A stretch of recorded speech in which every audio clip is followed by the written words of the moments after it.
Your Bibles, you go to Psalm 37. Psalm 37. We're going to, I'm sorry, Psalm 57. Psalm 57. We're going to be looking tonight at the next episode in David's life. Last week, we talked about the psalm he wrote when the Philistines had taken him in Gath. And remember when he was trying to get away from Saul. And so we're looking at another one of those psalms tonight, where he wrote this at a time, a specific moment in his life. We're going to read this first, these 11 verses. I'll read them out to you. We'll follow and then meditate on them as you read them, and then we'll go through them together. The Bible says, "Be merciful unto me, O God. Be merciful unto me, for my soul trusteth in thee. Yea, in the shadow of thy wings, I will make my refuge until these calamities be overpassed. I will cry to the Lord Most High, unto God that performeth all things for me. He shall send from heaven and save me from the reproach of him that would swallow me up. Selah. God shall send forth his mercy and his truth. My soul is among lions, and I lie even among them that are set on fire, even the sons of men, whose teeth are as spears and arrows, and their tongue a sharp sword. Be thou exalted, O God, above the heavens. Let thy glory be above all the earth. They have prepared a net for my steps. My soul is bowed down. They have digged a pit before me. Into the midst thereof, they are fallen themselves. Selah. My heart is fixed, O God. My heart is fixed. I will sing and give praise. Awake up, my glory. Awake, sultry in heart. I myself will awake early. I will praise thee, O Lord, among the people. I will sing unto thee among nations.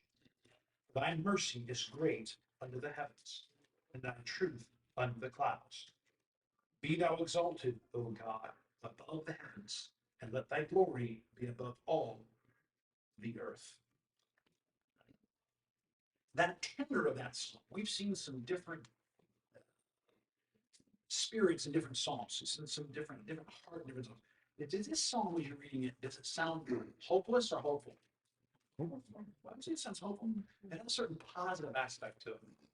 He doesn't sound, in my estimation, extremely desperate. If we just looked at what we looked at last week, you kind of get this idea. Be merciful to me, O God, for men would swallow me up. He fighting daily oppresseth me, my enemies would swallow me up, for they be many that fight against me, O thou most high. What time I am afraid, I will trust in thee. But this one is just a little different.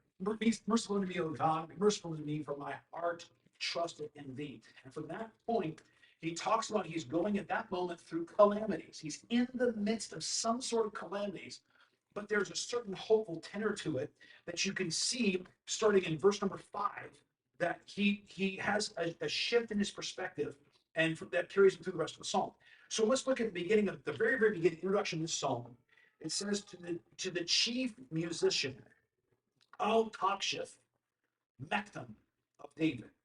So the word, according to Mr. Schofield, it means destroy not. And of course, Mechtam means, we looked at sometimes, means a prayer. Mechtam of David, a prayer of David. And here's when the context of it, when he wrote this. Now he sends this later to the chief musician, but when he wrote it, it was then when he fled from Saul in the cave. So he's looking at that scenario and he's praising God now. So realize when he wrote this, or when this happened, he didn't have a chief musician. Years later, when he sends this to the chief musician, he's the king. Years later, he's got a palace. He's stable. He's in power, but we're talking about a time when it wasn't quite that way. It says when he fled from Saul in the cave. I want you to try to, in your mind tonight, I want you to try to get a hold of what it'd be like to be trapped in a cave. And I'm going to go back to that moment in his life when he was in that cave. The Pharisees, of course, being the arch enemies of Israel, he would finally be in a place where Saul has The Philistines, they quickly recognized that's the guy who killed our hero. That's the guy who killed Goliath. And so how did he get out of it? Remember how he got out of it? He first prayed, and then what did he do? He feigned madness. I'm crazy. And so he let the spittle fall on his beard. He rolled on the ground. He's like, get this madman out of my face. And so, and the Lord spared him. But when he comes back, we're going to now go back with me to 1 Samuel 22 for a moment. Let's get the context so that we can appreciate the psalm on a slightly different level.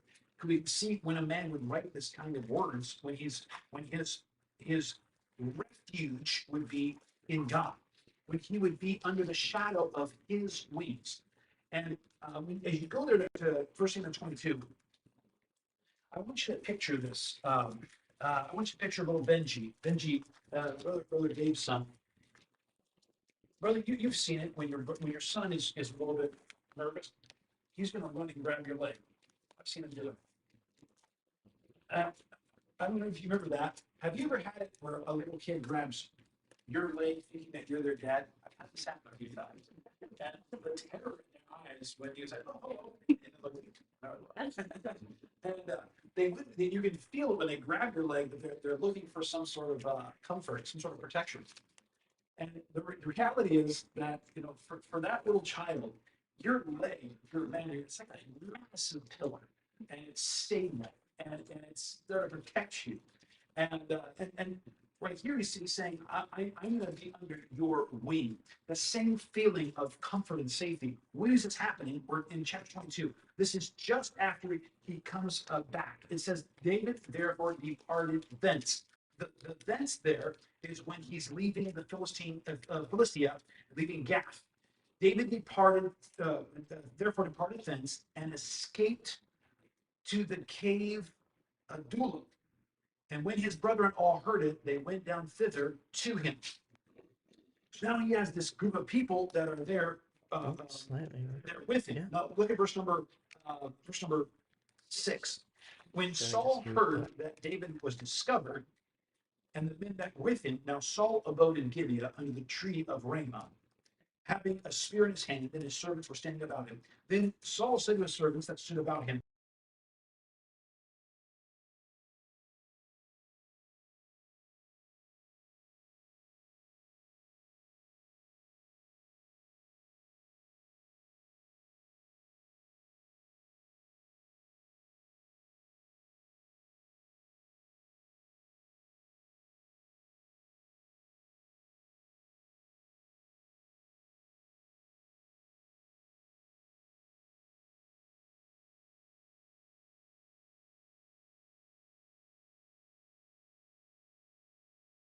Oh,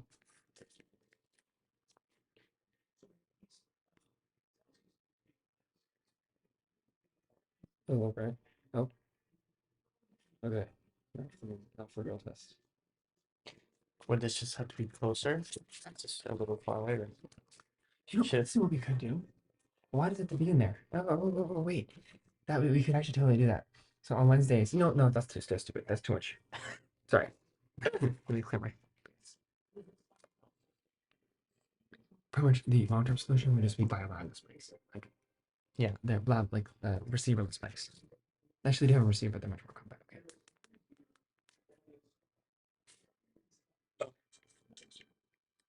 Well, it's delayed a lot. Yeah. Transition should be. Okay. That's for real test. What? Would this just have to be closer? Just a little far away. You know, let's see what we could do. Why does it have to be in there? Wait. That way we could actually totally do that. So on Wednesdays, no, that's stupid. That's too much. No. Sorry. Let's see. What are we doing about?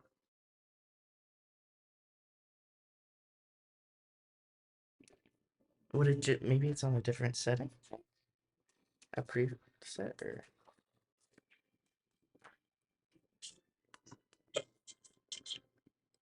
Well, it's delayed a lot. Yeah. Transition should be. Okay. That's for real test. You just closer.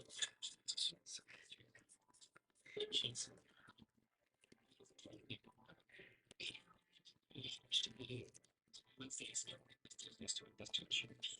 So,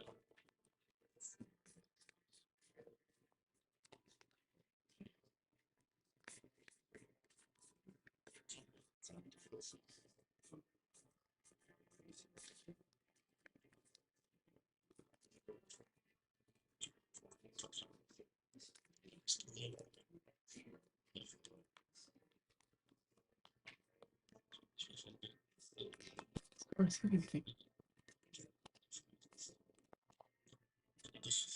I mean, would these have anything for it? Like, if we move it to one of these sets? No, the frequency's right.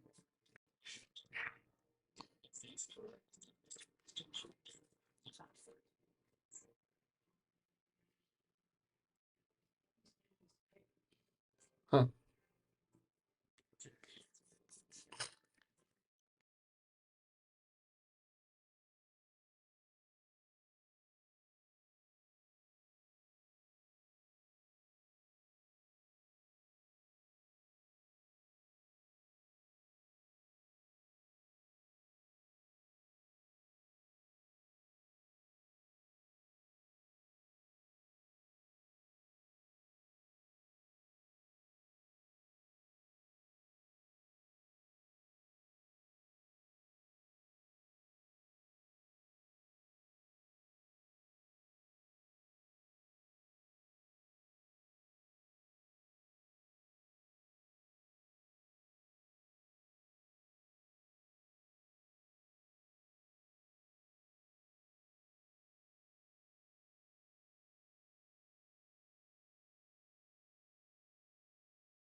And all of a sudden behind you, Mr. Saw, you turn around, the exact same kid as the guy before.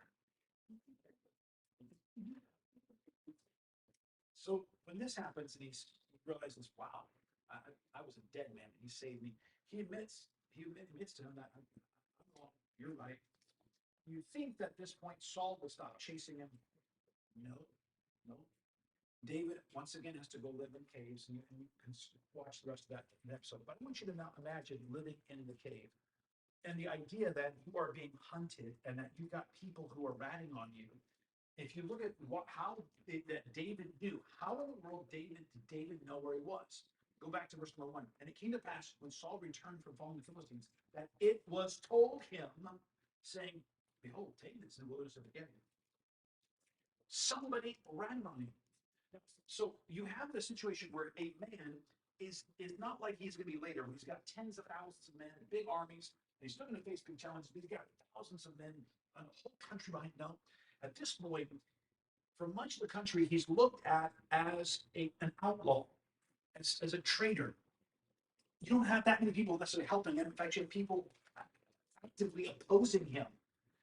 And he's in a cave. I want you to imagine with me what it's like to have that fear of living in a cave with dozens of other families. A total of, at one point of 400, then it became 600 different men who were all with him there. And that's when he begins to write this passage. Be merciful unto me, O God, in Psalm 57. Be merciful unto me, for my soul trusteth in thee. What you see is now a man who is in a cave and he knows he needs God's mercy, but you don't see a man who is as desperate as he just was a little while before. Just a little while before in the Philistines' land, he's crying out to God. But now he's back where in God's land and he's running, but there's a difference in it. The Bible says this in verse number 1, it says, "In the shadow of thy wings I will make my refuge until these calamities be overpassed." When you are holding on in that moment of fear, when things are going wrong, but you hold on to your daddy's leg, there's something about the idea that as long as I've got my daddy here, as long as he's with me, I'm okay.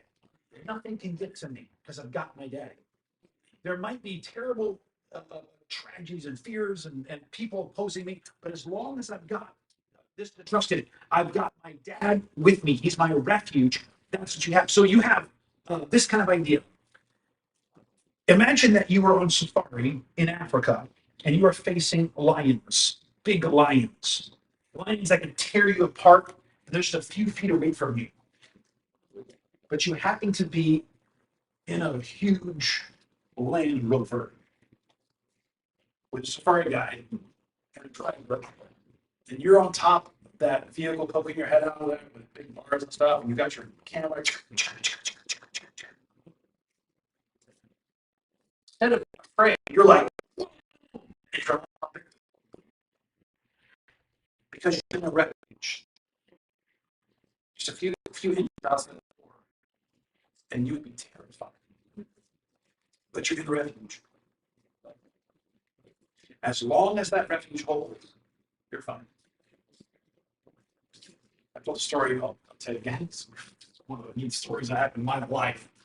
We just arrived in China, and we arrived in August, and October 1st is National Day, so they take the whole week off there. And so it's my first holiday in China, and one of my coworkers asked me, "What do you can do for the holiday?" And I said, "I'm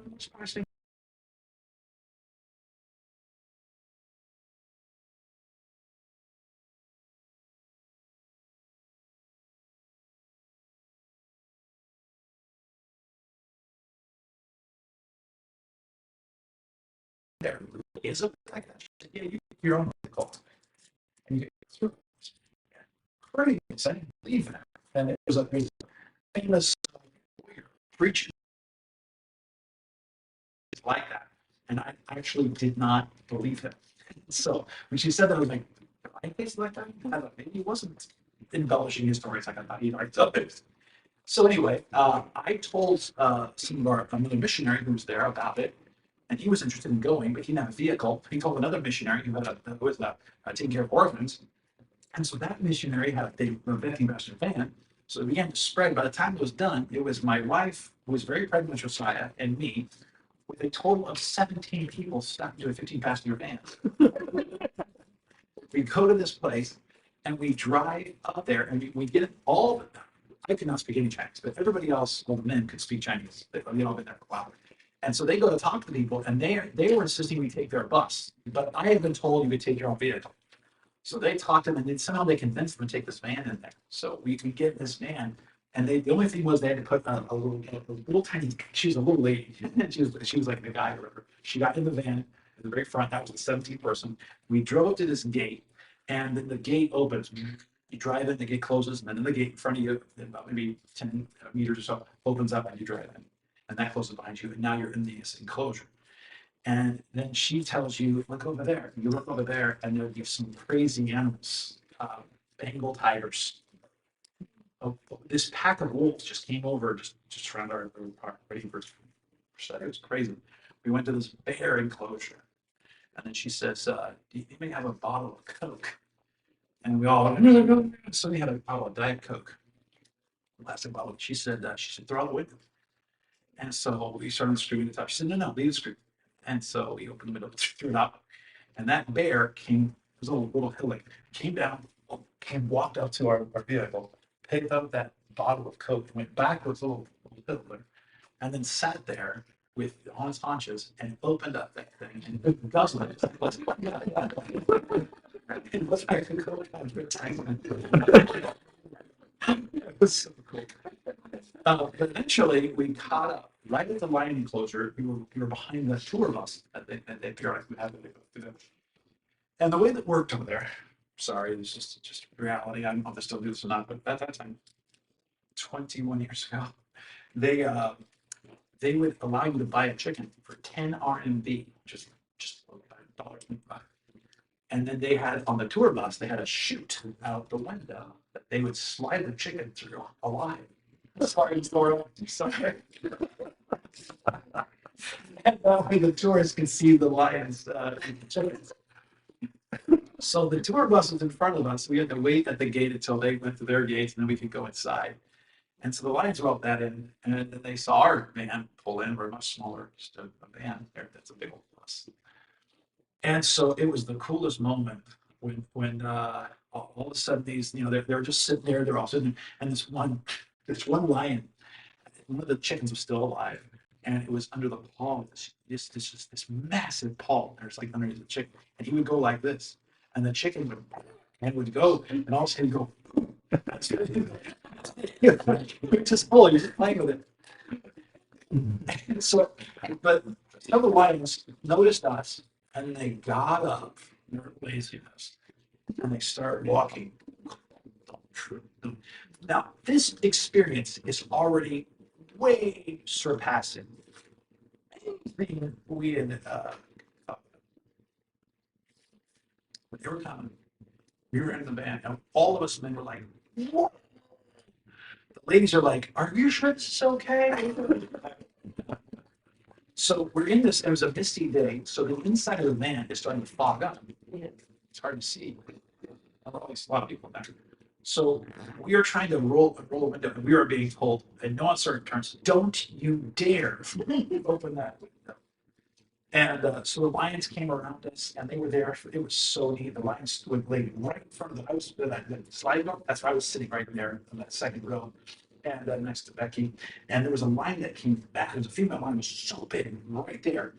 And so then I've got my early Warman digital camera, and I'm setting my face at this thing, trying to make it do something. And finally, because I opened the turn, the windows that turn like this. You can't get it, right? So I'm hoping they're like, and so it's all funny. So I'm taking little pictures, and I like this to it, and finally it was, so we don't know why. It was a flat nose bus or a van. At one point, one of the lions, the male lion, was in the front. We don't know why. Maybe because we have chickens. I don't know why. But he all of a sudden roared and jumped up and put his two front paws. It was a white van, and it was a misty day, so it was kind of muddy. Afterwards, we took pictures of it. You could see the paw prints on the top of that thing, all the way up. It was crazy. Well, finally, when there was a lion in the back chewing on the tire, we decided we better go. Isn't that neat? What we did not know was that the back lock of the back door was broken. What the man who owned the van told us once we were out, good thing he didn't push that button. It would have popped open the back, which was filled with all the kids of those missionaries. But we didn't know that. Because we were in the van, we had a great time. Now, a couple kids there started crying. So we thought we'd probably go, it was a little scared one. But for us guys, it was like, that's a because we were inside of a refuge. So we did that. It's okay. I'll tell you what David, why he was able to make it through a cave experience where he is literally being hunted, because he consciously went to the refuge and said, "Lord, be merciful unto me." And he went and hid under his wings. And once he was there, everything's okay. Verse 22, I will cry unto God most high, unto God that performeth all things for me. He shall send from heaven and shall save me from the reproach of him that would swallow me up. Selah. God shall send forth his mercy and his truth. My soul is among who? Lions. And I'm glad even among them that are set on fire. even the sons of men whose teeth are spears and their arrows and their tongues a sharp sword. Be thou exalted, O God, above the heavens. Let thy glory be above all the earth. I believe in verse number 5, the reason why you're going to see the rest of it, it's awesome. I believe what you have here is a man whose perspective is not earth bound. He shifts his eyes up to the heavens. And if you start verse 3, send forth from heaven. Verse number 5, God above the heavens. Let thy glory be above all the earth. And then verse number 6, they have prepared a net for my steps. My soul is bowed down. Dig a pit before me. And then he says this, in the midst whereof they are fallen themselves. Selah. Could you imagine from all that when you're inside that cave and they're being hunted, and you finally realize, hold on, they're not looking for us. They are setting up camp. They were setting up a trap to catch us. And now they're going to sleep. We're right here. They thought they were getting us. They just walked into, we didn't even try to set up a trap. We're hiding from them. That's what God, your God, can do. And David knew that from the beginning, that he served that kind of God. I can do that for us. Should we finish this? Let's go to prayer. I love verse number 6. I wrote this in my journal. I was in Bible God lecture many years ago. My heart is fixed, oh God, my heart is fixed. What does that mean, fixed? What does it mean? When you have something that is a fixture, and something that has been screwed into the wall that's not going to move, something that's there, permanently, it's there. My heart is fixed. When you are doing navigation, dead reckoning, actually dead reckoning, you're trying to get it fixed, that's what they call it. What you do is you want to get a triangulate, and how you do it is this. You got to get a compass, and you find some sort of a landmark that you would find on your chart. So it could be a lighthouse. That's why they put lighthouses there. It could be just the top of a mountain you'll see on your chart. It could be like the smokestack of something. You'll see them all listed on your chart. And what you do is to find out where you are, you have to first get a fix, they call it. And what a fix is you want to be able to nail exactly what compass reading what compass heading that is from you to that thing that you're fixing on. And you want to get a fix. My grandfather, who was a big into boats, he had this coolest contraption. And it was a special compass that had a handle on it, and then it had a really good compass. And you would look at it and it would line it up, and had a special light that would glow when you pulled this trigger, and then you could then freeze it. So would you get it? You just click right there, got it. And you look at your heading, and you go to your chart, find that thing, and then you want to use that exact heading to draw a line. And you do it a second time, get another fix, a second fix, another object, draw that line. You want to get a third object, so the third thing, if you get 3, you're good to go. You draw it, and where that triangle is, and it's called triangulation, that's where you are. But it's all on the idea that you have to get a fix, you have to put your mind again. That's where my mind is on that right there. That's my mind is that. And he said, I am fixed on you. I'm not moving, I am fixed. My heart is fixed. I'm not wandering around from this to this to that to this goal to that dream. And then when I'm hearing a good sermon, suddenly I'm fixed again. And then tomorrow when I get back where I'm fixed on the whole thing, no, my heart's fixed. Oh God, my heart is fixed. And that's where we have, where he then says, verse number 8, wake up, my glory, wake up, sultry in heart. I myself awake early. I will praise thee, O Lord, among the people. I will sing unto thee among the nations. For thy mercy is great into the heavens, thy truth into the clouds. Be thou exalted, God, above the heavens. Let thy glory be above all the earth. If you notice 2 words in there several times, you'll see these 2 words together. Mercy and truth. Mercy and truth. Mercy and truth. Mercy and truth. Have you noticed that usually you have one or the other? You can't often have both, it seems like. If I come dressed funny, my fashion sense, maybe it's me right now. But my fashion sense is a little off. And Gabe, you have mercy on me. You know what that's going to be? You're not going to tell me the truth. That's right. You're going to have no mercy. It's all about truth with you, amen? That's right. No filter. Usually you have truth, you have mercy, right? Your parent says, the truth is, you deserve 20 small and you're getting them all. Versus mercy. You You know what your God has with you, and what we ought to have, is the perfect blend of mercy and truth. You know, if David got everything he deserved, he's done for it. You know what he's hoping for? At the same time, God is exposing all truth the way it really is. At the same time, he's still having mercy. Let me say that you think sometimes you want a God of all truth and truth. But you say you also don't think you want a God of just all mercy, mercy, mercy. No. You know what you're hoping for? You're hoping for a God that has a perfect blend of mercy. And guess what David wants on himself more than anything else? You have to begin in the first verse. Have mercy on me. With your truth and your mercy, I need them both, Lord. But for me, could you kind of major on the mercy and minor on the truth? No, just mercy. I need, amen.